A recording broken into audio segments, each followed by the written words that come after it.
En fait, si on veut justement passer à l'action, en fait, c'est simple. Et ça rejoint un peu mon livre, mais on peut le faire avec tout. C'est quand tu lis un livre ou tu regardes une vidéo qui parle d'un sujet qui t'intéresse, quelque chose que tu aimerais faire, en général, la personne va te donner des conseils, va te donner une méthode, va t'apprendre quelque chose. Eh bien, il faut noter et appliquer. Si tu ne le fais pas, laisse tomber. C'est pas demain, après-demain. Non, c'est une lecture active. Tu soulignes ce qui t'intéresse et puis tu le mets en application de suite. Là. Après avoir fermé ton livre, le secret, il est là. Beaucoup de gens, en fait, voilà, s'imaginent que tu lis un livre, tu le fermes. Et moi, j'ai cru aussi. Et par magie, en fait, tout va changer tout seul.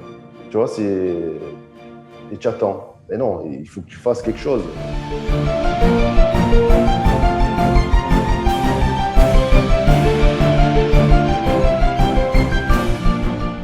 Bonjour, bienvenue dans Tinalagi, le podcast. Dans cette émission, je rencontre des personnes qui font les choses autrement, qui ont décidé de prendre des risques, de quitter une vie confortable, une vie stable pour trouver plus de sens. Aujourd'hui, elles sont beaucoup plus alignées avec ce qu'elles sont beaucoup plus heureuses et elles m'inspirent. Alors j'espère qu'elles vont t'inspirer aussi et qu'à leur côté, tu vas apprendre énormément de choses. Aujourd'hui, je suis avec Lucas Monclar. Bonjour Lucas.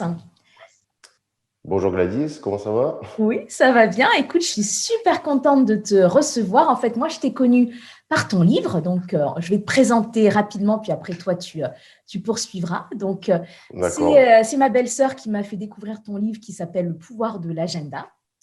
Un livre pour passer à l'action et que j'ai vraiment adoré puisque ça m'a aidé moi-même à faire des choses et à passer à l'action.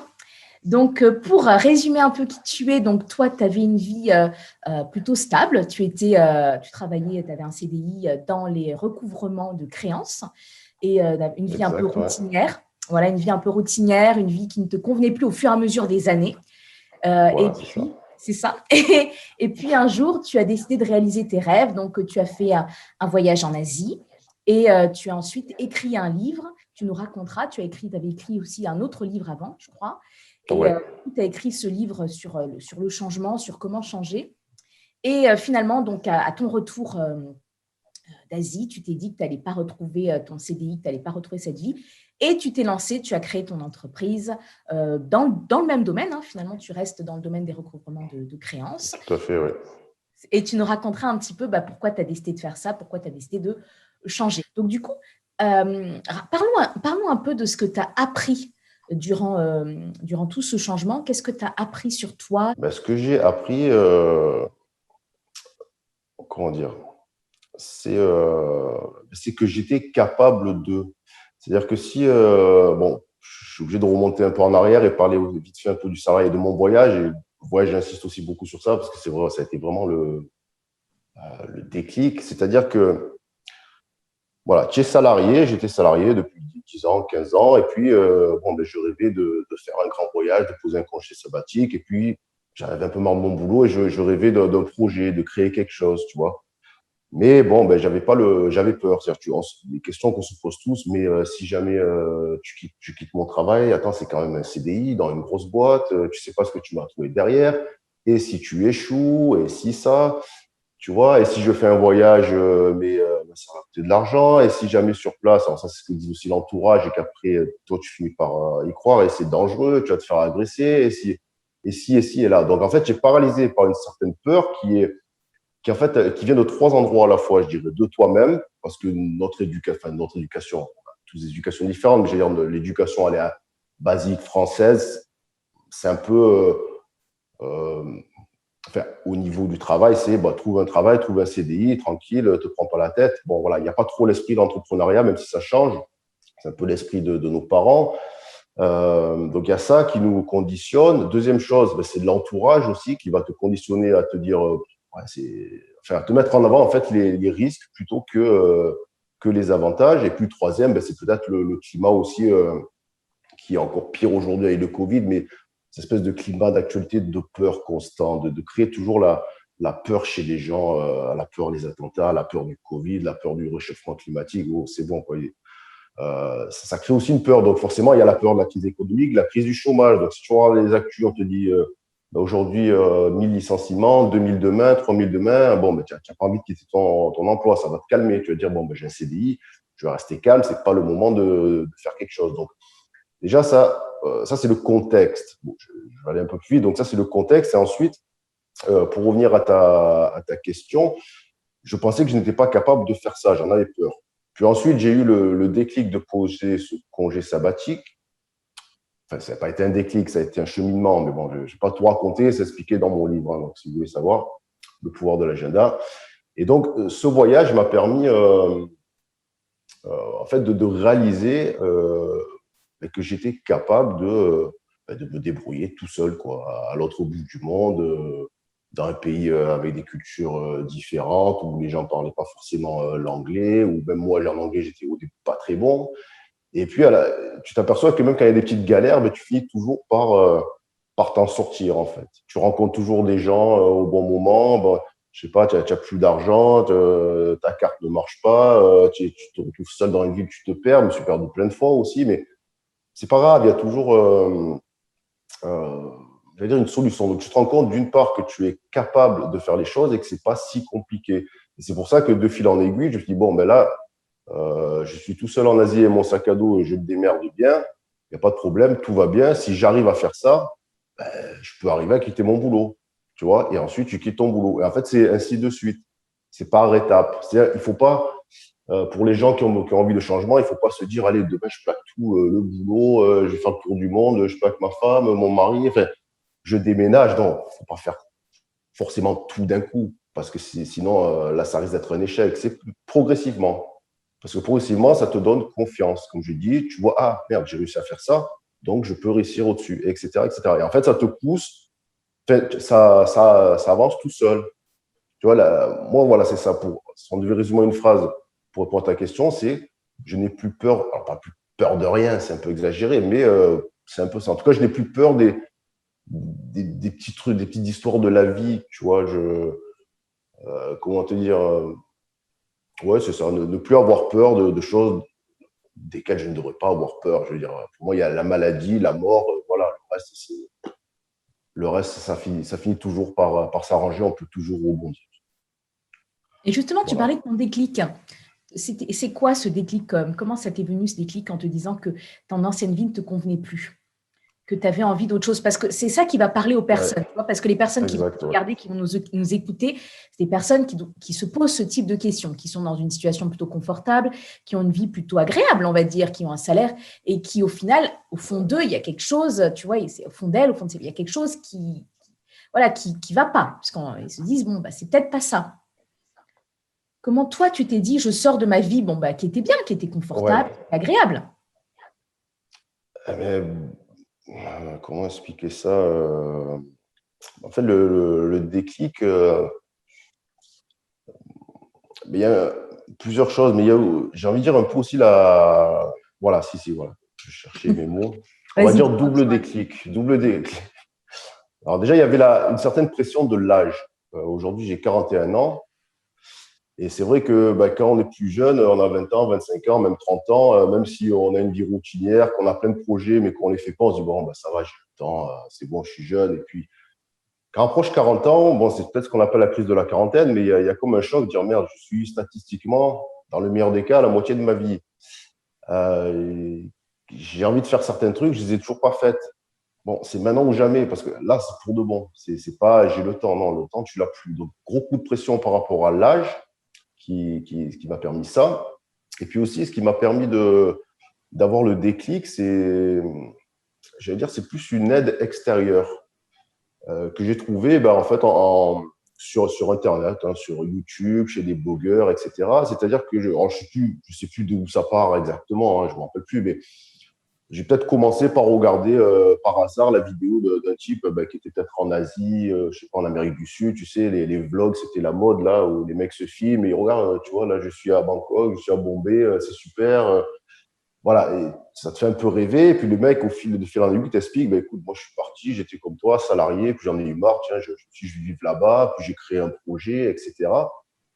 Et puis je suis tombé dans ça, j'ai regardé de plus en plus de vidéos comme ça. Puis après des podcasts sur d'autres sujets, peut-être sur le développement personnel, sur sur la prise de décision, la prise d'initiative, etc. Et puis, le message commun de tous ces gens, c'était n'aie pas peur, vas-y, dépêche-toi, passe à l'action. Et c'est vrai que comme j'étais devenu un peu accro à ce genre de vidéos, quand tu écoutes ça, alors pas toute la journée, mais en fait, j'écoutais ça le matin en allant travailler. J'allais travailler à vélo, j'habitais à Strasbourg à l'époque. Je revenais à vélo, tu vois, j'avais mes écouteurs et j'écoutais ça. Et au bout d'un moment, quand tu écoutes tellement de messages comme ça, ce qui se passe dans ta tête, c'est que tu te dis, mais moi aussi, il faut que je passe à l'action. Et en fait, c'est comme si tu étais obligé de le faire. C'est-à-dire que ça te pousse. C'est-à-dire que tu ne peux plus écouter ces trucs, tu ne peux plus reculer, en fait. Tu vois, après, ça te rentre dans la tête jour et nuit, tu ne penses qu'à ça. Tu dis, il faut que je fasse ça. Alors, moi, c'est un voyage, ça peut être autre chose, peu importe, mais il faut que je me bouge, il faut que je me bouge. Et à force, après, ça explose, c'est trop fort. Et donc, tu es poussé toi-même, tu es poussé dans l'action par ceci. Donc, il n'y a pas que ça. Après, il y a eu d'autres petites histoires plus personnelles, mais en gros, c'est ça les deux idées. Quoi. J'allais dire, l'âge avance, enfin, l'âge avance. Oui. Voilà, le temps, Le la temps prise de passe. conscience que le temps passe vraiment, et puis être exalté un peu par d'autres personnes, justement, que je n'ai pas vu directement, mais qui m'ont aidé par leur discours, leurs aventures, leur expérience à me faire réaliser que c'était possible et que surtout qu'il fallait le faire. L'exemple, en Voilà, fait. L'exemple. l'exemple. Ouais, ouais. D'où l'importance je conclus sur ça, c'est quand on veut réaliser un projet, quel qu'il soit, ce qui est bien, c'est alors de s'entourer, si c'est possible, mais on n'a pas tous dans son entourage des gens qui font ce qu'on aimerait faire. Donc, il y a Internet maintenant, s'entourer de personnes, écouter ces personnes qui font en fait déjà ce que nous, on aimerait faire. Ça aide beaucoup. Ça aide beaucoup. Parce que si on a envie de faire, je sais pas, tu as envie de créer ton entreprise, mais en même temps, les seules choses que tu écoutes, ben, ça va être les actualités où on te parle de crise économique, de récession. Bon, ben, c'est sûr que ton cerveau, il va te dire, bon, reste tranquille, tu vas rien faire. Et inconsciemment, ça se passe comme ça. Donc, écoute des gens qui ont réussi ce que tu aimerais faire et ça aide. En tout cas, moi, ça Mm. m'a beaucoup aidé. On va continuer avec le pouvoir de l'agenda. Du coup, qu'est-ce que tu as voulu transmettre comme message? Moi, en tout cas, j'ai adoré le livre parce que ça m'a aidé. Franchement, Merci. ouais, tu vois, il y a plein d'auteurs, on va dire, hyper connus que j'ai lus parce que dans mon cheminement, parce que je lis pas mal de livres au niveau du développement personnel. Et j'ai lu ton livre, en plus, c'est ma belle-sœur qui me l'a envoyé. Alors, moi, je te connaissais pas du tout. Je me suis dit, allez, je le lis. Waouh, révélation, c'était top. Tu expliques avec des mots hyper simples, donc qu'une personne comme moi ou n'importe qui est même pas dans le développement personnel, dans rien, peut comprendre. Comment tu as eu ce talent? Enfin, je veux dire, tu as un sacré talent, hein. Mais comment ça t'est venu Merci. Oui, non, clairement. Et comment tu as pu voilà, comprendre que le passage à l'action et le vulgariser dans ce livre, en fait? Parce que pour que Alors, les personnes qui ne savent pas, ouais. déjà, explique un peu ce livre. Il est sur quoi exactement? Peut-être que tu pourrais expliquer pour les personnes qui ne savent pas, en fait, c'est un livre sur quoi Ouais. et comment tu as pu, toi, vulgariser tout ça et te donner les idées, en fait, pour que les gens puissent passer à l'action. Alors, l'idée, c'est. Alors, déjà, pour répondre à toutes ces questions, il faut que je revienne un peu en arrière, bien avant la création du livre. C'est-à-dire que, bon, on va pas reprendre. J'étais dans une période, on va dire, alors, hormis le fait côté routinier bureau, il y a un peu plus que ça. J'avais peut-être des soucis un peu sentimentaux, après un peu de. Ouais, j'abusais un peu d'alcool, cigarettes, tout ça, je joue au poker. Enfin, tu vois, c'est-à-dire le pack effondrement, quoi. Tu sais, et Effondrement. voilà, voilà, tout va mal. Bon, en même temps, toi, tu fais pas d'efforts. Et puis l'engrenage, voilà. Et puis un jour, j'ai pété un plomb de cette vie. Bon, et petit à petit, en fait, je parlais avec un ami aussi qui était un peu dans la même situation que moi. Bon, pas tout à fait, mais lui aussi, on avait un peu marre. Et on a eu cette idée comme quoi de faire un jeu. Et le jeu, en gros, c'était chacun fait un agenda chez lui sur un tableau Excel et il met pour la semaine, je sais pas, autant d'activités qu'il veut. Et ces activités, il va devoir les réaliser dans la semaine, tout comme l'ami doit le faire aussi. Sauf que petite particularité du jeu, c'est qu'on divise les tâches en trois catégories. On avait, alors, je ne sais plus, mais genre les tâches, j'allais dire, quotidiennes, bon, pas très intéressantes, mais genre faire le ménage, faire la vaisselle, déclarer les impôts, faire des papiers, je ne sais pas. Après, les trucs moyens, c'est-à-dire cuisiner, me faire un jus de je sais pas quoi, aller faire du sport, prendre rendez-vous avec ce médecin depuis le temps que je dois le faire. Et puis troisième, c'était les trucs qu'on appelait, enfin, je sais plus comment on les appelait, mais en tout cas les trucs majeurs, c'était vraiment tout ce qui était projet. Alors moi, par exemple, c'était écrire tant de lignes de mon livre. Lui, il était passionné de théâtre, alors c'était écrire un sketch ou aller démarcher une troupe théâtrale pour voir si tu peux t'inscrire. Enfin, que des trucs comme ça. Et en fait, pour chaque catégorie, on avait un certain nombre de points. Donc, plus l'objectif était haut, c'est 3 points, et plus il était bas, c'était 1 point. On faisait chacun ça de notre côté. Et après, c'était en toute honnêteté, il n'y avait rien à gagner, tu vois, c'est entre amis. Et donc, à la fin de la semaine, on faisait le bilan dimanche soir, alors combien tu as de points, combien j'ai de points, et on voyait celui qui avait réalisé le plus de trucs. Et en fait, ça nous a un peu. Il y a une émulation. C'est exactement le mot que je cherchais, merci. Voilà, il y a eu une émulation. Et puis après, le jeu, bon, finalement, tu sais, au bout d'un moment, bon, tu arrêtes, on a fait ça 1 mois, 2 mois, après, bon, c'est moins rigolo. Et puis moi, bon, je dis, bon, on arrête le jeu. Et puis après, je me suis dit, merde, mais pourquoi je n'appliquerais pas ça à ma vie, finalement? Et donc, j'ai creusé, j'ai creusé. Et en fait, ce que j'ai fait ce qu'on appelle, tu sais, il y en a qui appellent ça la liste, je sais plus, genre mes rêves, mes 100 projets. Bon, moi, c'est pas ça que j'ai fait. J'ai plutôt fait une liste. Je me suis dit, ça a pris du temps. Je vais tout noter, tout, ce que je veux faire dans la vie. Mais vraiment du petit truc à la con au gros truc. C'est-à-dire que je notais, par exemple, voilà, bon, bah, faire un grand voyage, tout comme j'allais noter appeler mamie plus souvent. Tu vois, des trucs bêtes ou faire la vaisselle une fois que j'ai fini de manger. Tu vois, faire du sport 3 fois par semaine, m'inscrire à un cours d'anglais, etc. Donc, un tas de trucs. Et au final, et puis après, j'ai regroupé par catégorie, etc. Et puis ensuite, bon, alors je court-circuite un peu les étapes, mais la dernière étape, ça a été ce qui m'a permis de réaliser beaucoup de choses, aussi bien dans ma vie personnelle que professionnelle, c'était de vraiment découper en toutes petites tâches chaque projet. C'est-à-dire, par exemple, moi, je voulais vraiment progresser en anglais. J'étais nul. J'avais le niveau scolaire de tous les Français, bon, qui n'est pas terrible. Hein, j'étais jamais vraiment allé à l'étranger. Donc, je me suis dit, il faut vraiment que je maîtrise l'anglais parce que quand je fais des petites vacances et tout, je pense pour un idiot, ça m'énerve, je ne peux pas communiquer avec les gens. Donc, je dis, c'est vraiment important. Donc, je ne me suis pas juste dit, comme on peut se dire, bon, ben, allez, cette année, j'apprends l'anglais. Hein. Non, apprendre l'anglais, c'est un des objectifs. Et j'ai vraiment découpé tout. C'est apprendre l'anglais, ça va être quoi? Ça va être trouver des cours du soir, m'inscrire au cours du soir. 2, regarder les séries en VO. 3, lire des livres en anglais. Et puis ensuite, je redécouper quels livres en anglais je vais lire, lister les livres qui m'intéressent. Cours d'anglais, quel cours? Il y en a plein, donc il faut choisir, tu vois. Et ensuite, découper jusqu'au jour où finalement, en fait, tu crées ton agenda où c'est dans la semaine, il y a marqué des trucs précis, c'est-à-dire, par exemple, passer un coup de fil à l'université populaire à telle heure, tu vois, précis, qui rentre dans ton projet d'anglais. Tu vois, mettre des petits détails pour chaque gros plan. Comme ça, c'est facile, finalement, facile à réaliser. Alors, je ne sais pas si je m'exprime bien, parce qu'après, c'est vrai que c'est un peu, à l'oral, c'est un peu plus délicat, c'est plus facile à comprendre à l'écrit. Non, Mais en si gros, tu voilà, t'exprimes bien. bon, ça va. Et bien, en gros, l'idée, c'est d'écrire. Voilà. Le secret, il est là. Il n'y a pas que ça, mais c'est écrire. Donc, on en revient toujours à la même chose, en tout cas, à mon niveau. Mais quand on écrit quelque chose sur le papier ou sur un tableau, ça rentre dans le crâne. Et quand tu le relis, tu le vois, tu dis, ah oui, merde, ça. Mais tous les gens qui ont des projets, des objectifs qui restent dans la tête et qui te disent, oui, non, mais ça va, j'ai une bonne mémoire, c'est pas vrai. Ça ne marche pas jamais, mais globalement, ça, peu de chances que ça marche. Il faut écrire pour pas oublier, pour se remémorer, pour se motiver. Donc voilà, et après, donc, la suite de ta question, C'est ton c'était… livre, du coup, pourquoi tu t'étais dit, je Voilà, vais le partager. En fait, ma découverte, je vais la partager. C'est ça? voilà, c'est ça. Mais en fait, oui, en fait, ça m'est venu un peu… là, j'allais dire, il n'y a pas eu de déclic spécifique. C'est juste, bon, ben, je l'ai écrit, j'étais en Malaisie, à Kuala Lumpur, durant mon voyage. Ben, je me suis dit, ben, j'en sais rien, en fait. Ça m'est venu comme ça. Et puis, en fait, ça a été très facile à écrire, très fluide. Autant mon premier roman, j'ai mis presque 10 ans à l'écrire.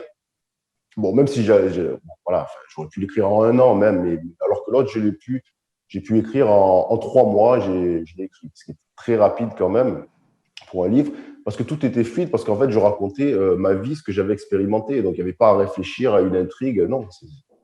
Voilà, tout était très fluide. Voilà. Et alors, tu as eu pas mal de retours. Les gens, qu'est-ce qu'ils ont par rapport à ce que tu leur dis justement pour comment réaliser ces projets, ces objectifs? Tu as eu quoi comme retour? Ouais, j'ai eu pas mal. Alors déjà, bon, après, tu as les avis sur Amazon, hein, donc globalement, beaucoup de très bons avis. Bon, après, des fois, tu as toujours des gens qui n'aiment pas, mais ça arrive, c'est pas grave. Et j'ai reçu aussi, j'ai été surpris de recevoir quand même, peut-être, je sais pas, 15, 20, 25, je sais plus, d'emails de gens qui ont dit, ah tiens, ou alors via Facebook ou via Gmail, ah oui, tiens, j'ai lu ton livre ou j'ai lu votre livre, ça dépend.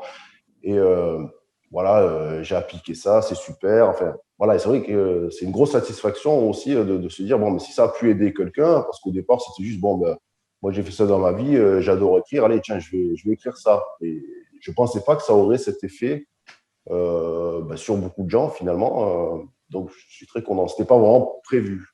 Bien sûr, il y avait l'idée d'en vendre aussi et de partager, mais je ne pensais pas que j'aurais des retours vraiment concrets de gens qui me disent, oui, ben, écoute, je l'ai appliqué. Et puis ça marche et je suis content. Merci, merci.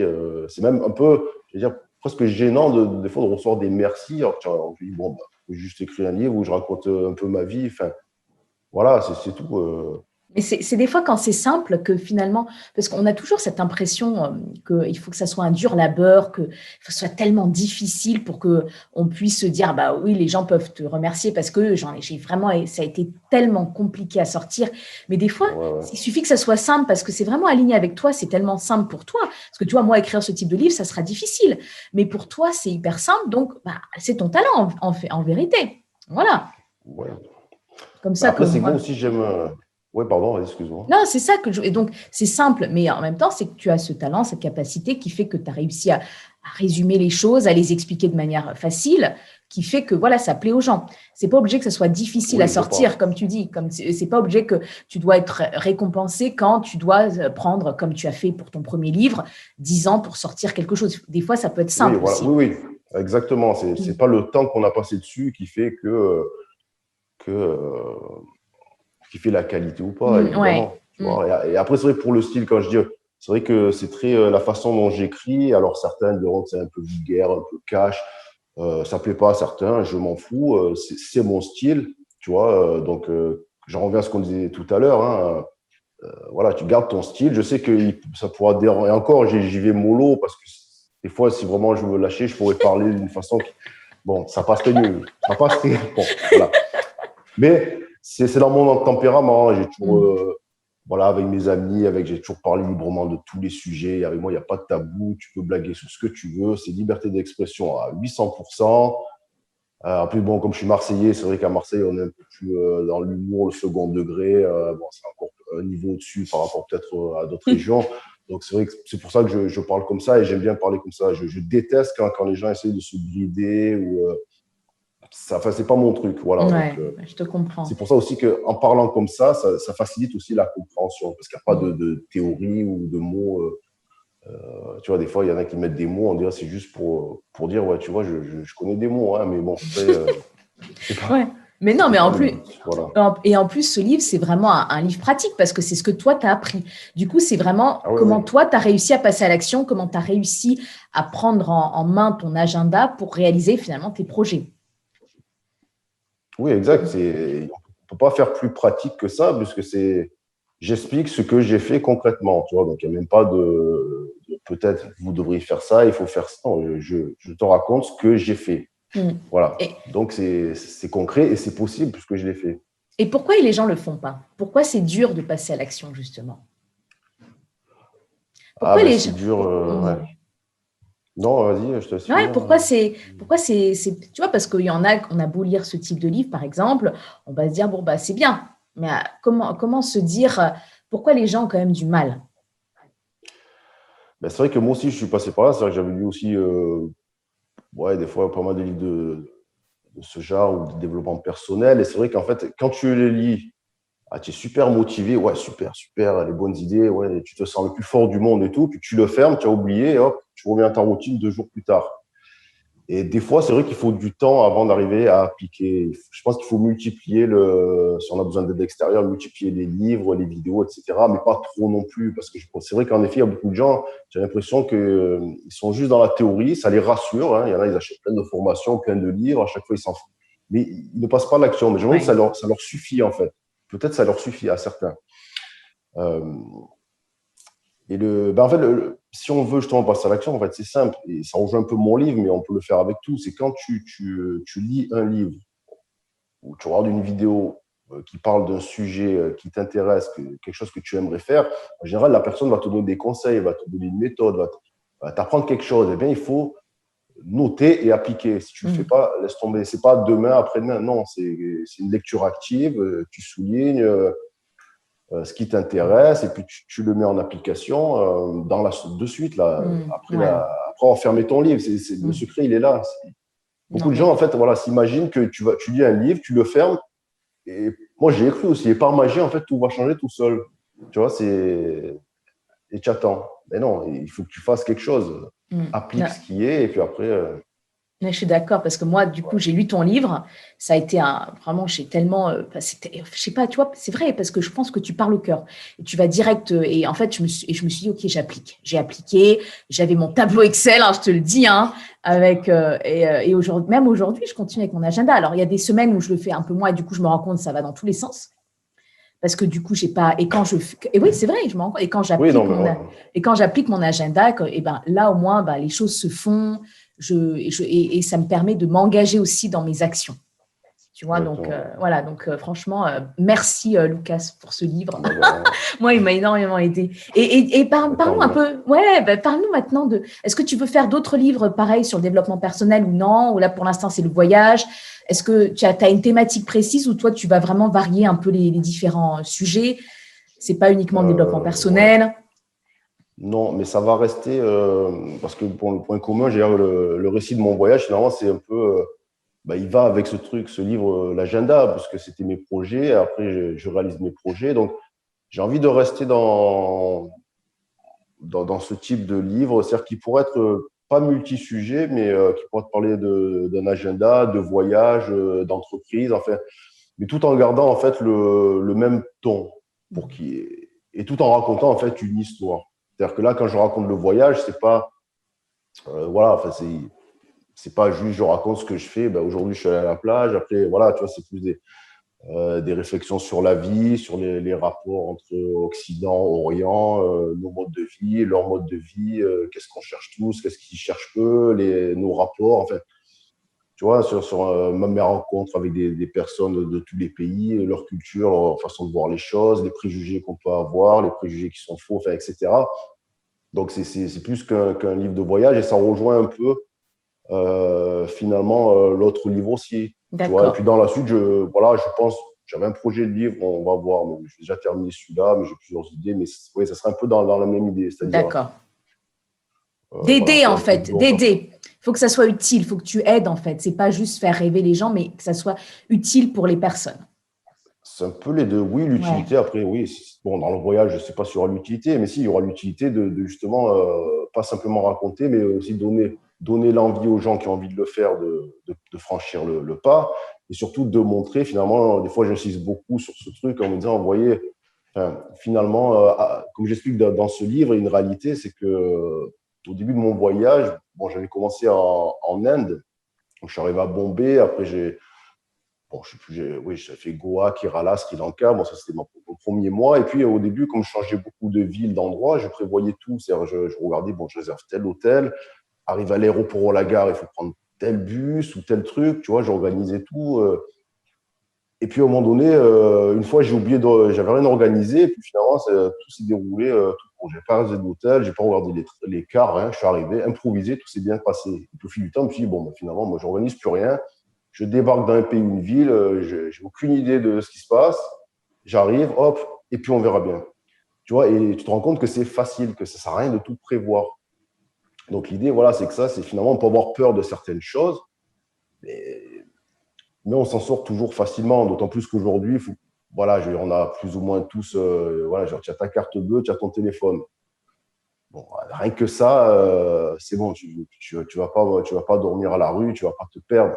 Tu vois, c'est-à-dire que pour trouver la vraie aventure, bon, maintenant, il faut aller en Papouasie ou en Amazonie, voilà, mais sinon, 99% du territoire, voilà, je dis, tu as une carte, tu as un smartphone, ça va, quoi. C'est pas non plus, c'est pas Indiana Jones, quoi. Donc, faut pas avoir peur, quoi.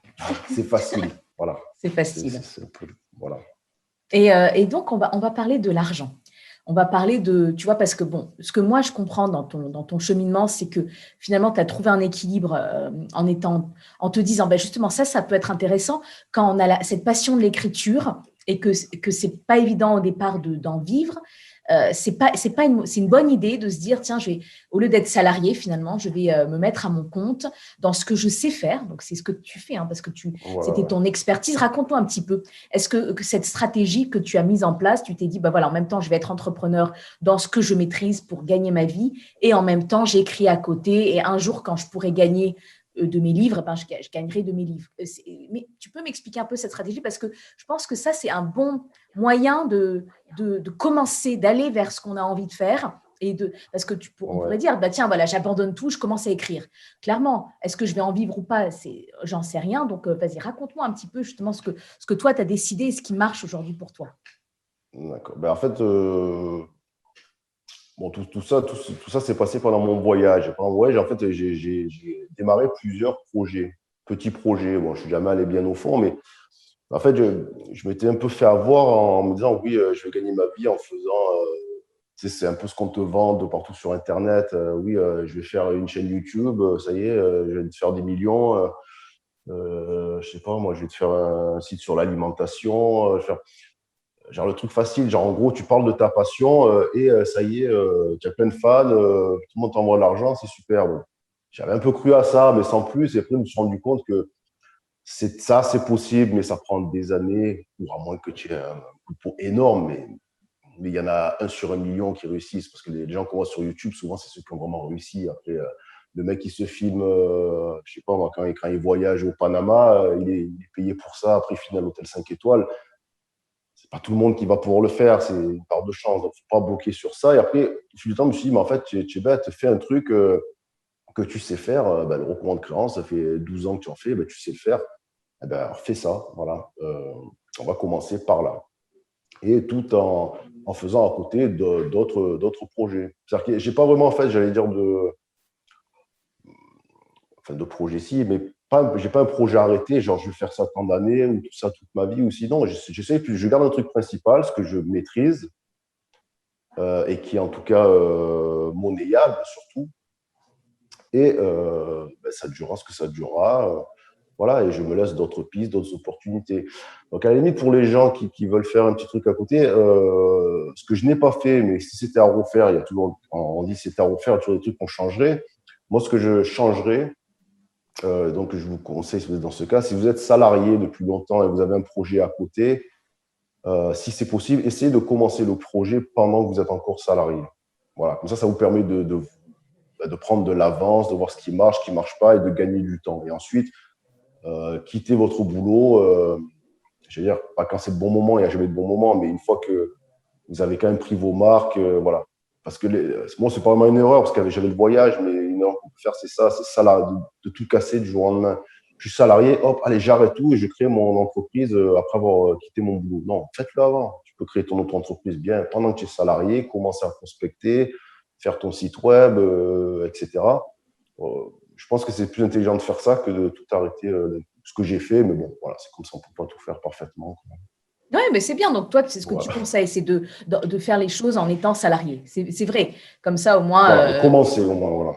Hmm. Voilà. Parce qu'il faut bien vivre, il faut bien se loger, surtout si on habite une grande ville, à un moment donné, il faut de l'argent. Donc, c'est pour ça que je dis tout plaquer pour son rêve, oui, mais il faut penser au plan B aussi. Il faut que tu manges, que tu dormes. Donc, il ne faut pas des fois se laisser avoir par certaines personnes qui soi-disant, font que ça. Ça a l'air la vie de bohème. Ouais, mais dis-toi bien que derrière, si toi, tu as les sous, écoute, oui, si tu as papa et maman ou que tu as 1 million d'euros sur ton compte et que tu sais que tu peux te consacrer à l'écriture, c'est parfait, fais-le. Maintenant, si tu n'as pas spécialement d'argent et que ton argent, c'est celui que tu gagnes toi et que tu comptes sur personne d'autre, ben, à un moment donné, Il faut quand même l'activité plus ou moins alimentaire, je pense. Ouais. Voilà. Après, si tu arrives à esquiver ce passage, c'est encore mieux. Hein. Si directement tu peux vivre de ta passion, vas-y. Mais n'oublie pas qu'il faut manger à la fin du mois, quoi. Parce que si tu comptes sur le RMI, ça ne va pas aller bien loin, quoi. Bon, moi, tu auras à manger, peut-être un toit, mais voilà. Non, mais, ouais, parce que du coup, aujourd'hui, tu ne vis pas de ta plume. C'est ça que tu. Ah non, pas du tout. Ouais. Ouais. Et ta plus grande fierté, justement, par rapport à ton cheminement? Plus grande fierté, bonne question. Je sais pas. Peut-être si, d'avoir quitté mon boulot, c'est tout. D'avoir osé quitter, démissionner, entre guillemets, de mon travail. Voilà, c'est peut-être ça. Parce que je ne pensais pas que j'aurais le courage de le faire. Ça fait longtemps que je voulais le faire, donc oui, ça sera ça, quoi. J'étais vraiment super contente d'avoir eu cette discussion avec toi, Lucas. On a parlé de beaucoup de sujets, de beaucoup de choses, de l'agenda, mais pas que ça. On a parlé vraiment de ta vie et de tes aspirations et tu as donné énormément de conseils. Donc, un grand merci pour tout ça. De rien, merci à toi. Moi, je voulais absolument te parler aussi de ce livre que j'ai beaucoup aimé, qui m'aide et qui aide aussi Pradip, tu vois. Donc, j'ai vu, il m'a dit. Donc, ça nous aide énormément. Donc, merci à toi. Merci pour ce temps. J'espère que tes conseils vont aussi aider toutes les personnes qui nous regardent, qui nous écoutent. Ça peut aider. Oui, en tout cas, moi, je vous conseille de lire ce livre. Il est génial. Je mettrai les liens et tout. Voilà, c'est pas de la publicité. C'est que si je t'ai rencontré, c'est vraiment parce que j'ai aimé ce livre. Donc, vraiment, ça s'est fait comme ça. Dans ce sens-là. Et donc, exact, je confirme. Donc, un grand merci. Puis, on se dit à bientôt. À bientôt, ça marche. Allez, au revoir, Lucas. Ciao.